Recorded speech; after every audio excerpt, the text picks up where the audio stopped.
বিসমিল্লাহির রহমানির রহিম। প্রিয় দর্শক, আসসালামু আলাইকুম ওয়া রাহমাতুল্লাহ। আজ আমরা শুনব ইসলামের ইতিহাস এক অনন্য অধ্যায়, জাতুরেখা ছিন্ন বস্ত্রের যুদ্ধ, যেখানে রাসূল সাল্লাল্লাহু আলাইহি সাল্লাম দেখিয়েছেন সাহস, ধৈর্য আর দয়ার এক শ্রেষ্ঠ উদাহরণ। খায়বার যুদ্ধের পর এই যুদ্ধ সংগঠিত হয়েছিল।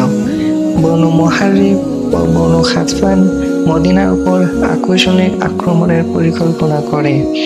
এই খবর পেয়ে রাসূলুল্লাহ সাল্লাল্লাহু আলাইহি সাল্লাম শান্তিপূর্ণ প্রতিরক্ষার জন্য প্রস্তুতি নেন। তিনি প্রায় 700 সাহাবী নিয়ে নাজদের পথে রওনা হন।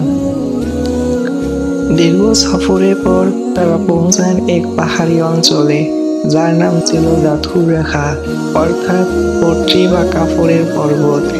এখানকার পাহাড়গুলো ছিল লালচে রঙের, যেন কাপড়ে মোড়ানো। শত্রুরা মুসলমানদের আগমন শুনে ভয় পেয়ে পালিয়ে যায়, তাই বড় কোনো রক্তপাত বা যুদ্ধ হয়নি।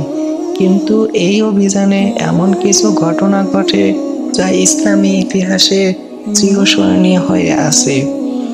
এই যুদ্ধে প্রথমবার রাসূলুল্লাহ সাল্লাল্লাহু আলাইহি সাল্লাম সাহাবীদের সঙ্গে সালাতুল খাউফ আদায় করেন। সালাতুল খাউফ অর্থ হচ্ছে ভয়ের নামাজ, অর্থাৎ যুদ্ধক্ষেত্রে নিরাপত্তার জন্য পালাক্রমে নামাজ। একদল সাহাবী নামাজ আদায় করেন, অন্য দল পাহারা দেয়। তারপর তারা স্থানান্তর পরিবর্তন করেন। বিশিষ্ট সাহাবী হযরত জাবের রাদিয়াল্লাহু তাআলা আনহু বলেন, আমরা তখন গভীর ঘুমে আচ্ছন্ন ছিলাম। এমন সময় এক মুশরিক এসে রাসূলুল্লাহ সাল্লাল্লাহু আলাইহি সাল্লামের তরবারিখানা হাতে বলল, তুমি আমাকে ভয় করছো? রাসূল সাল্লাল্লাহু আলাইহি সাল্লাম বললেন, না। সে বলল, তোমাকে আমার হাত থেকে কে রক্ষা করবে? রাসূল সাল্লাল্লাহু আলাইহি সাল্লাম বলেন, আমার আল্লাহ। জাবের রাদিয়াল্লাহু তাআলা আনহু বলেন, রাসূল সাল্লাল্লাহু আলাইহি সাল্লাম হঠাৎ আমাদেরকে ডাক দিলেন। আমরা সেখানে পৌঁছে দেখলাম একজন বেদুইন রাসূল সাল্লাল্লাহু আলাইহি সাল্লাম এর নিকটে বসে রয়েছে। রাসূল সাল্লাল্লাহু আলাইহি সাল্লাম বলেন, আমি শুয়েছিলাম। এমন সময় এই ব্যক্তি আমার তরবারিখানা টেনে হাতে নিলে আমার ঘুম ভেঙে যায়। সে তরবারিখানা হাতে নিয়ে বলল, আমার হাত থেকে তোমাকে কে রক্ষা করবে? আমি বললাম, মহান আল্লাহ। এই হচ্ছে সেই ব্যক্তি যে বসে রয়েছে। রাসূল সাল্লাল্লাহু আলাইহি সাল্লাম তাকে কোনো প্রকার তিরস্কার করেন না। আবু আওয়ানা রাদিয়াল্লাহু তাআলা আনহুর বর্ণনা সূত্রে আরো বিস্তারিত জানা যায়। রাসূল সাল্লাল্লাহু আলাইহি সাল্লাম যখন তার জবাবে বললেন আল্লাহ, তখন তরবারি তার হাত থেকে পড়ে গেল।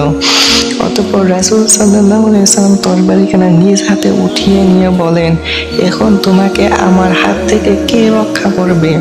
সে বলল, আপনি ভালো পাকড়াওকারী, অর্থাৎ দয়া করো। রাসূল সাল্লাল্লাহু আলাইহি সাল্লাম বলেন, তুমি কি সাক্ষ্য দিচ্ছ যে আল্লাহ ছাড়া কোনো উপাস্য নেই এবং আমি আল্লাহর প্রেরিত রাসূল? এরপর সে বলল, আমি অঙ্গীকার করছি যে আপনার সাথে যুদ্ধ করব না এবং যারা আপনার সাথে যুদ্ধে লিপ্ত হবে তাদের সাথেও থাকব না। শেষ পর্যন্ত মুসলমানরা নিরাপদে মদিনায় ফিরে আসেন। কোনো বড় যুদ্ধ না হলেও এই অভিযানে ইসলামী রাষ্ট্রের নিরাপত্তা আরো মজবুত হয়। নাজদের গোত্রগুলো মুসলমানদের শক্তি ও শৃঙ্খলা স্বীকার করে নেয়। বন্ধুরা, যদি ভিডিওটি ভালো লেগে থাকে তাহলে লাইক, কমেন্ট ও শেয়ার করতে ভুলবেন না, আর সাবস্ক্রাইব করুন, যাতে পরের পর্বে আমরা জানতে পারি নবী করিম সাল্লাল্লাহু আলাইহি সাল্লাম এর আরো অনন্য যুদ্ধ বা অভিযানের ইতিহাস। আসসালামু আলাইকুম ওয়া রাহমাতুল্লাহি ওয়া বারাকাতুহু।